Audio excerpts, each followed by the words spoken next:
Hello everyone. आज हम लोग पढ़ने वाले हैं प्लांक्स क्वांटम थ्योरी। तो करें स्टार्ट। चलो।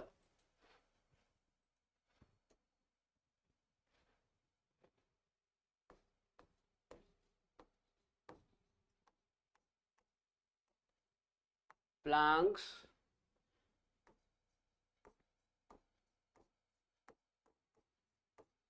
Quantum theory.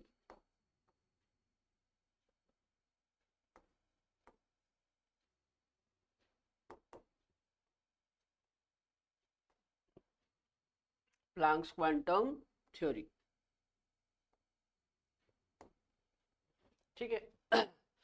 इसको हिंदी में बोलते हैं प्लांक का क्वांटम सिद्धांत। क्या बोलते हैं? प्लांक का क्वांटम सिद्धांत। सुनो क्या होता है। जो प्लांक नाम के वैज्ञानिक थे, इन्होंने बताया कि जो एनर्जी होती है वो छोटे छोटे पैकेट्स के फॉर्म में होती है, यानी कि छोटे छोटे बंडलों के रूप में होती है। और एनर्जी के ये जो बंडल होते हैं, इन्हें फोटोन या क्वांटा कहते हैं। ठीक है। चलो चित्र से समझते हैं। जैसे मान लो मैं एक लाइट का सोर्स बना लेता हूं।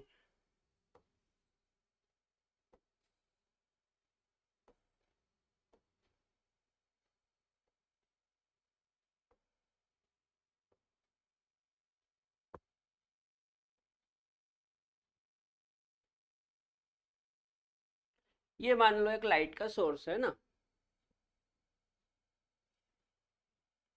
इसको हम नाम दे देते हैं सोर्स ऑफ लाइट।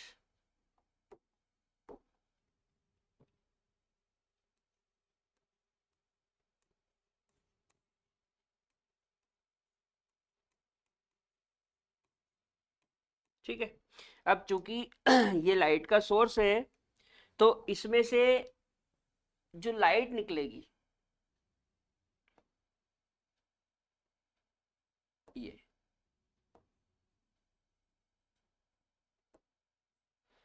उस लाइट में होती है बेटा इलेक्ट्रोमैग्नेटिक रेडिएशन।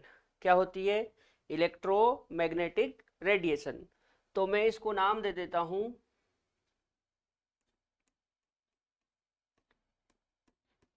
Electromagnetic radiation.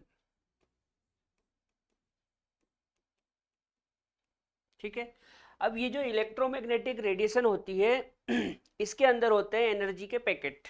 क्या होते हैं? एनर्जी के पैकेट। जैसे मान लो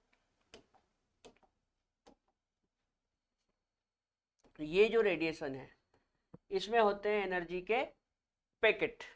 इस तरह से छोटे छोटे पैकेट्स होते हैं। ठीक है। तो ये क्या हो जाएंगे?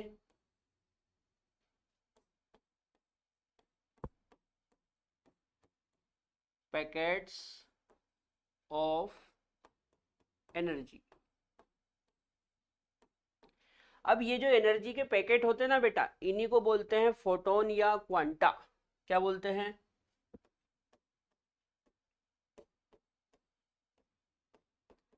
फोटोन या क्वांटा, या आप क्वांटम भी कह सकते हैं। ठीक है। तो जो प्लांक्स थे, उन्होंने बताया कि जो एनर्जी होती है वो एनर्जी छोटे छोटे पैकेट्स के फॉर्म में होती है। ठीक है ना। और ये जो पैकेट होते हैं ना बेटा, ये डिसकंटिन्यू होते हैं। कैसे होते हैं? डिसकंटिन्यू।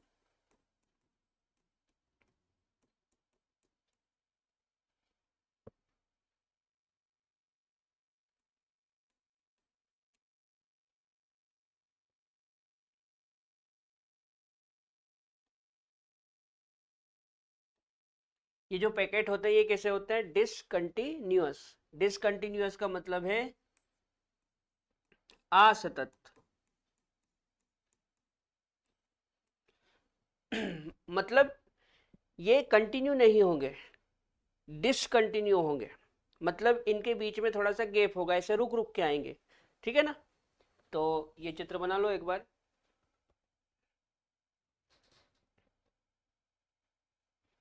चलो। अब हम ये समझते हैं कि ये जो फोटोन है इसकी एनर्जी कितनी होती है।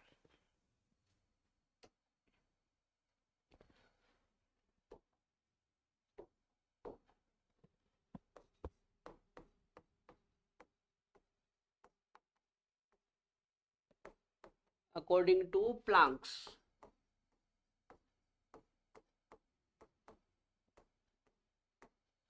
जो प्लैंक्स थे इन्होंने बताया कि जो एनर्जी होगी वो एनर्जी फ्रीक्वेंसी के डायरेक्टली प्रोपोर्शनल होगी।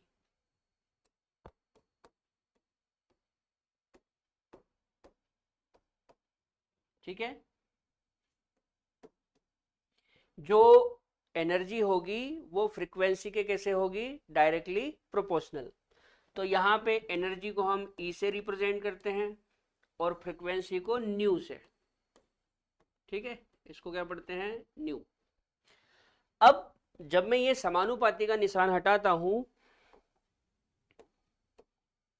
तो बराबर आएगा और साथ में आता है कांस्टेंट एच और ये न्यू। ठीक है,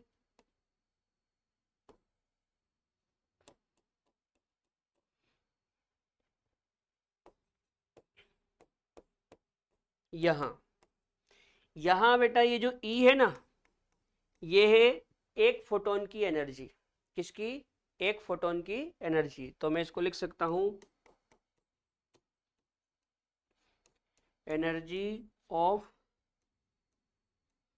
वन फोटोन।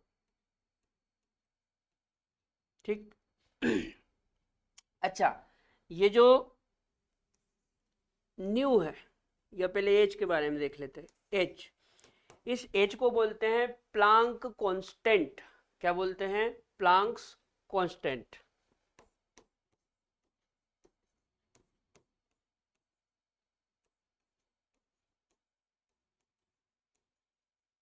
अच्छा, ये जो प्लांक कांस्टेंट है ना बेटा, इसका मान होता है 6.63 इंटू 10⁻⁻34 जूल सेकंड। ठीक है, जो प्लांक कांस्टेंट है उसका मान कितना होता है, 6.63 इंटू 10⁻⁻34 जूल सेकंड। और ये जो न्यू है ये होता है फ्रीक्वेंसी। ठीक है, फ्रीक्वेंसी को आवृत्ति कहते हैं हिंदी में। फ्रीक्वेंसी को हिंदी में क्या बोलते हैं, आवृत्ति। ठीक है, नोट करो।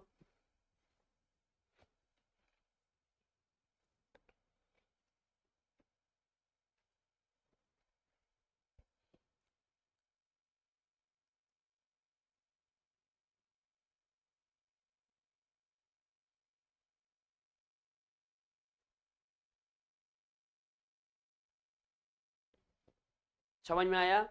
तो प्लांक के अकॉर्डिंग जो एनर्जी होती है वो फ्रीक्वेंसी के डायरेक्टली प्रोपोर्शनल होती है। ठीक है, जब आप डायरेक्टली प्रोपोर्शनल का निशान हटाएंगे तो बराबर आएगा और साथ में आता है कांस्टेंट जिसको एच बोलते हैं।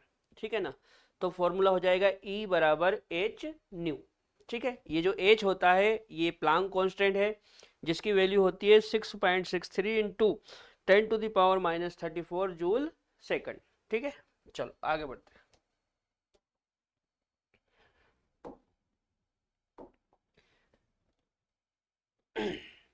अच्छा, यहाँ पे आप लोग दो बात याद रखना।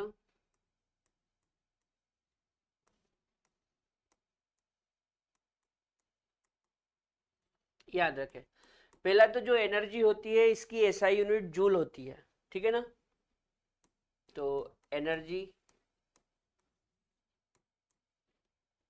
एनर्जी को हिंदी में क्या कहते हैं, ऊर्जा।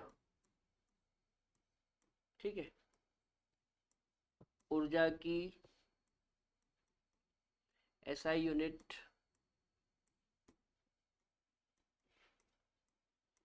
जूल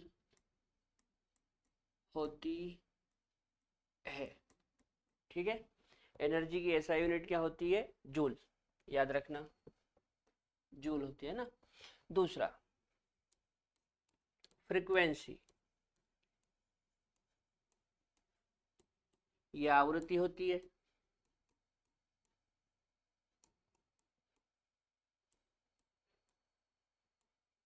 की एसआई यूनिट।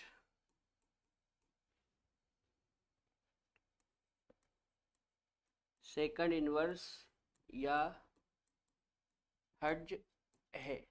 ठीक है, जो फ्रीक्वेंसी होती है, आवृत्ति,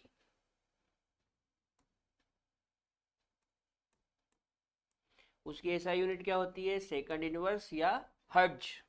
ठीक है, और जो प्लांक कांस्टेंट है,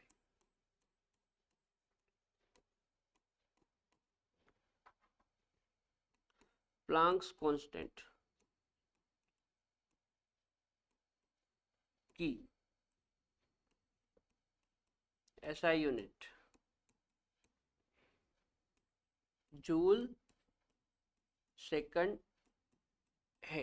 ठीक है, जो प्लांक कांस्टेंट है उसकी एसआई यूनिट क्या है? Joule second. ठीक है, तो जब आप किन्हीं भी दो चीजों के एसआई वैल्यू रखेंगे तो जो तीसरा आएगा वो भी एसआई वैल्यू के साथ आएगा। ठीक है, जैसे एक सवाल करते हैं अपन।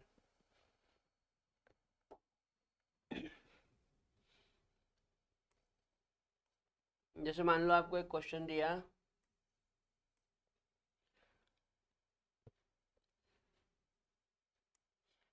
न्यू इक्वल टू 5 इंटू 10⁻14 हर्ज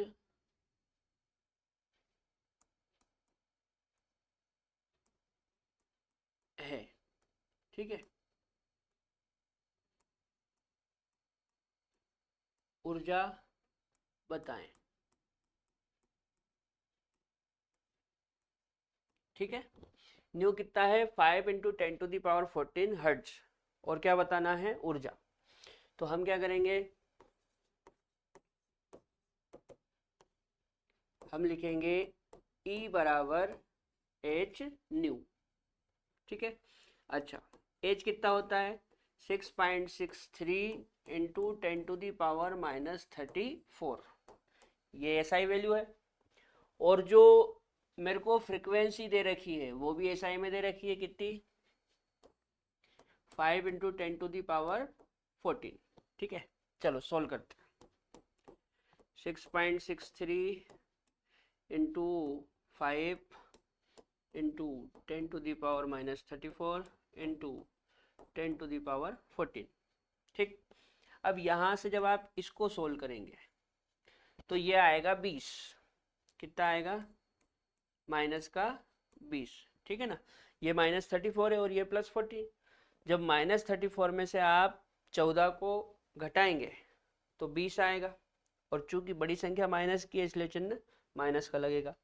अब 5 का मल्टीप्लाई कर लो तो 5 या 15 की 5, हाथ का या 1, 5 छक 30 और 1 31, 31 का 1, हाथ का या 3, 5 छक 30 और 3 33। तो ये कितना हो गया? 33.15 इंटू 10⁻⁻20। अब चूंकि हमने ये जो दोनों यूनिट रखी, ये जो दोनों वैल्यू रखी, ये एसआई यूनिट वाली थी, तो हमारी एनर्जी भी एसआई में आएगी, मतलब जूल में आएगी। ठीक है बेटा, तो फाइनली आंसर ये है 33.15 इंटू 10⁻⁻20 जूल। नोट करो। चलो आगे बढ़े।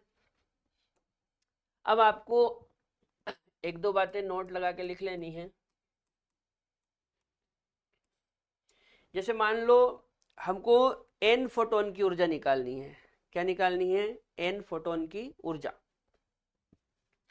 तो हम ऐसे करेंगे, n फोटोन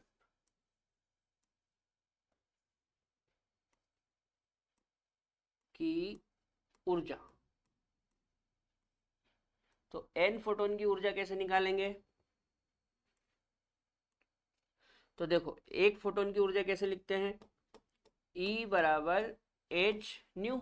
ये एक फोटोन की ऊर्जा है, इसमें आप n का मल्टीप्लाई कर दो तो ये आ जाएगी n फोटोन की एनर्जी। ठीक है ना,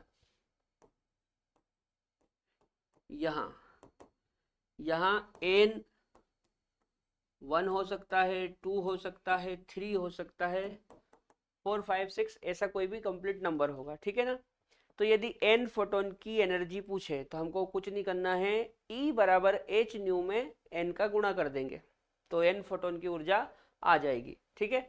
अब जैसे मान लो आपसे पूछ ले 1 मोल फोटोन की एनर्जी, है ना, 1 मोल photon,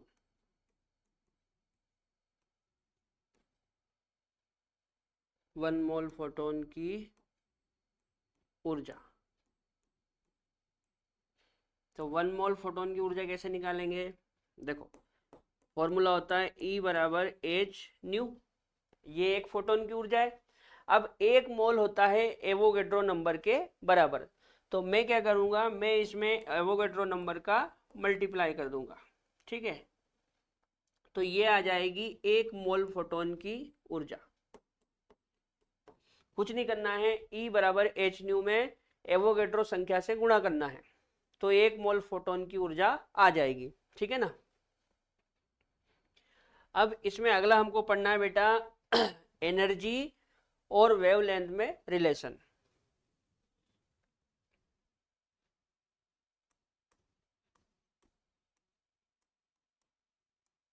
relation between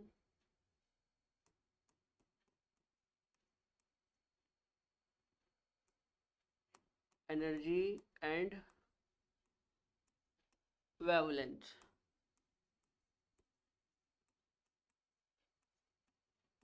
relation between energy and wavelength, ठीक है ना। सुनो, हम लोग क्या लिखते हैं, हम लोग लिखते हैं E बराबर एच न्यू, ठीक है, ऐसा लिखते हैं। अब ये जो न्यू होता है, न्यू न्यू इक्वल टू होता है बेटा C by lambda. Nu equal to क्या होता है, C बाय लेमडा, ठीक है, इसको क्या पढ़ते हैं, लेमडा।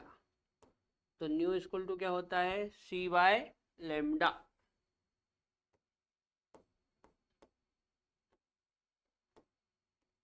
ठीक है। न्यू इक्वल टू क्या होता है, C बाय लेमडा। अब यहाँ पे ये जो न्यू है इसकी जगह यदि मैं C बाय लेमडा रख दूं तो फॉर्मूला क्या हो जाएगा, E बराबर एच सी बाय लेमडा, ठीक है, E बराबर एच सी बाय लेमडा। अच्छा ये भी इंपॉर्टेंट है, याद रखना, ठीक है। अब यहाँ पर C क्या है, देखो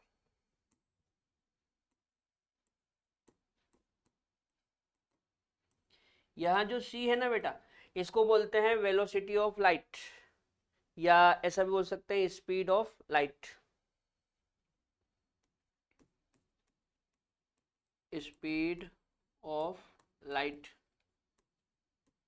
ये होती है 3 गुणा 10 की घात 8 मीटर पर सेकंड, ठीक है। स्पीड ऑफ लाइट कितनी होती है, 3 गुणा 10 की घात 8 मीटर पर सेकंड। और ये जो लैम्डा है इसको बोलते हैं वेवलेंथ।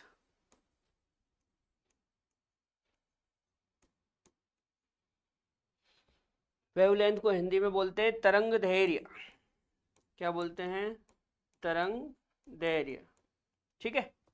अच्छा ये जो तरंग दैर्घ्य है ना, इसकी एसआई यूनिट होती है मीटर, क्या होती है, मीटर। तो आप लोग याद रखना, तरंग दैर्घ्य की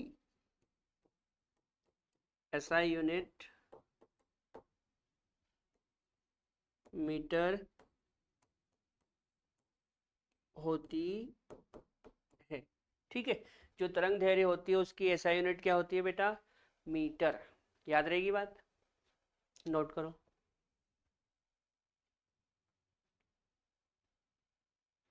चलो इसके ऊपर मैं आपको एक सवाल और करवा देता हूँ। जैसे मान लो एक क्वेश्चन दिया आपको बोले लेमडा इक्वल टू 500 नैनोमीटर है, ठीक है। लेमडा इक्वल टू कितना है, 500 नैनोमीटर है। तो ऊर्जा बताएं।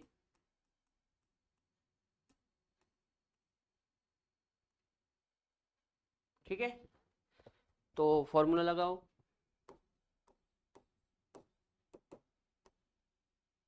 ई बराबर क्या लिखते हैं, एच सी बाय लेमडा। ठीक है, एच कितना होता है 6.63 इंटू 10⁻⁻34 इंटू सी कितना होता है 3 × 10⁸। ठीक है, लेमडा कितना दिया, तो लेमडा दिया है 500 नैनोमीटर। ठीक है ना, देखो इसका आपको ऐसा करना है, लेमडा इक्वल टू हमको क्या दिया 500 नैनोमीटर, तो आपको ये मीटर में कन्वर्ट करना पड़ेगा। इसको मीटर में कन्वर्ट करोगे तो ये हो जाएगा 10⁻⁹ मीटर। ठीक है, नैनोमीटर को मीटर बनाने के लिए 10⁻⁹ का गुणा करते हैं, तो ये हो जाएगा 500 इंटू 10⁻⁹। ठीक है, अब ऐसा करो 6.63 इंटू 10⁻⁻34। देखो जैसे ये 3 इंटू 10⁸ है ना, ये 2 जीरो से ये कैंसिल होगा, तो ये कितना बचेगा 5 इंटू 10⁻⁻7। ठीक है, ये प्लस की 2 जीरो से 9 कटेगा तो 7 बचेगा। अब ये माइनस का 7 जब ऊपर जाएगा तो प्लस का 7 हो जाएगा, माइनस का 7 जब ऊपर जाएगा तो प्लस का 7 हो जाएगा। तो 6.63 इंटू 10⁻⁻34 इंटू 3 इंटू 10⁸ इंटू 10⁻7। ठीक है, माइनस का 7 ऊपर जाएगा तो प्लस का 7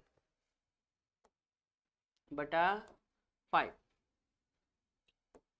अब ऐसा करो 6.63 इंटू 3/5 इंटू 10⁻⁻34 इंटू, देखो ये दोनों जुड़ जाएंगे, 8 और 7 जुड़ जाएगा, तो 8 और 7 कितना हो जाएगा 15। ठीक है, 8 और 7 कितना हो जाएगा 15।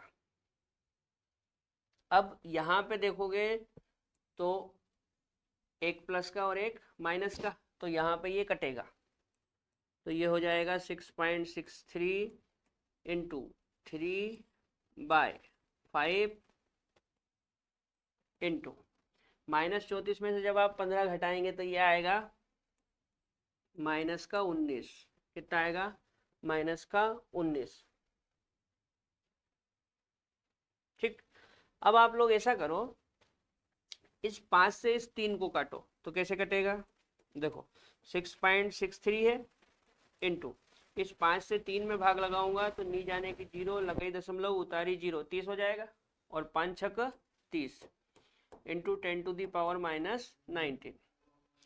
अब ऐसा करो इस 6 से मल्टीप्लाई कर दो, तो 6 तिया 18, 18 की 8, हाथ का आया 1, 6 छंग 36 और 1 37, 37 का 7, हाथ का आया 3, 6 छंग 36, 36 और 3 39, और पॉइंट के बाद 2 अंक यहाँ है और पॉइंट के बाद 1 अंक यहाँ है, मतलब टोटल 3 अंक है, तो 1 2 3, 3.978 इंटू 10⁻⁻19, मतलब ये लगभग हो जाएगी 4 इंटू 10⁻⁻19 जूल। ठीक है, एक बार फिर से देखें, ये 536.6 बार जाएगा,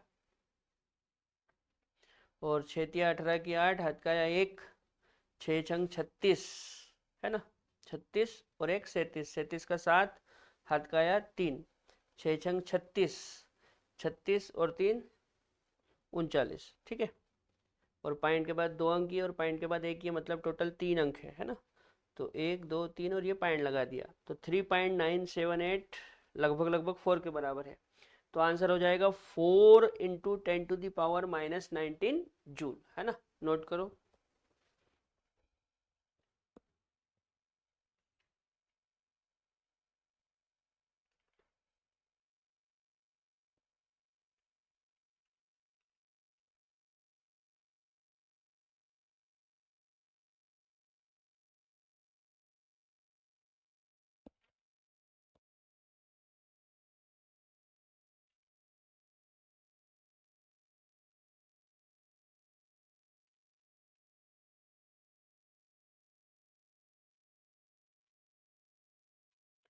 ठीक है बेटा, तो आज के लिए इतना ही। कल के लेक्चर में हम इसी को कंटिन्यू करेंगे, ठीक है ना। तब तक के लिए जय राम जी की।